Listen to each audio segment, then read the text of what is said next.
کنار. یا خدا بیاین کنار. بیاین آقا، بیاین آقا. بیاین این طرف. چیزی نیست خانم، نترسید. چیزی نیست. A magnitude 4.4 earthquake struck near Aradan Semnan, Iran. The earthquake's epicenter was located at a depth of 12 kilometers. According to reports from residents, the earthquake was also felt in some areas of Tehran, the capital city. There were no immediate reports of significant damage or injuries. The earthquake was followed by several aftershocks, the strongest of which was a magnitude 3.2.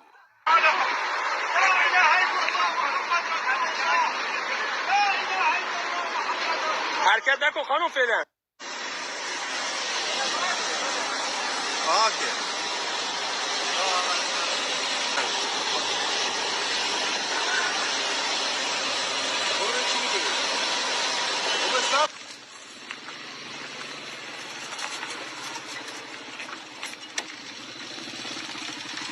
اون برای نگاه کنید زلزله.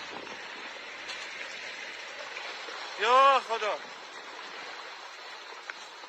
The Iranian Seismological Center reported that the earthquake occurred at a depth of 7 kilometers. However, the U.S. Geological Survey reported a depth of 12 kilometers. The earthquake was felt in several cities and towns in the region, including Semnan, Damgan, and Garmsar.